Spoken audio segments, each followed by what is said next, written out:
இது ஒரு கத்திரிக்காய் பாருங்களேன், இதுக்கு ஸ்டூல் தான் தேவைன்னு நினைக்கிறேன். கண்ணா பின்னான்னு இஷ்டத்துக்கும் கிளை விடுது. கிளை விட்டு காயும் வராது, ஒண்ணும் வராது. அதை வந்து நம்ம சரி பண்ணணும். 3 கிளை விட்டுருக்குங்க. இதுல வந்து நம்ம தேவையில்லாத இலை சக்கரை எல்லாம் கட் பண்ணுவோம். இது எவ்வளவு அடர்த்தியா இருக்கு பாருங்க. ஆனா வந்து நம்ம அதுல இருந்து பாத்தீங்களா கருப்பு பூச்சி, அதே மாதிரி இதுலயும் இருக்கு. இந்த கத்திரிக்காயில மஞ்சள் கலர்ல கூட பூச்சி வரும். அதையும் நம்ம நீக்கணும். இல்லைன்னா நம்மளுக்கு கத்திரிக்காய் அறுவடை தோல்விதான். இதுவே ஆடுது. இதுக்கு மேல் உரம் போடணும்னு நினைக்கிறேன்.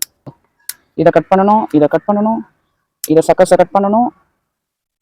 எல்லாமே பூச்சி, ஆல்மோஸ்ட் எல்லாமே இதுல பூச்சா இருக்கு. இப்படி கட் பண்ணிட்ட அப்புறம் இந்த இலையெல்லாம் கம்போஸ்ட்ல போட்டுறாதீங்க, முதலுக்கே மோசமாயிடும்.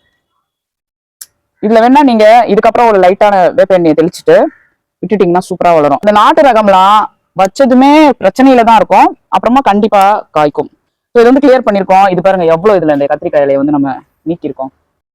இதெல்லாம் கொண்டு போய் குப்பையில தான் போடணும்.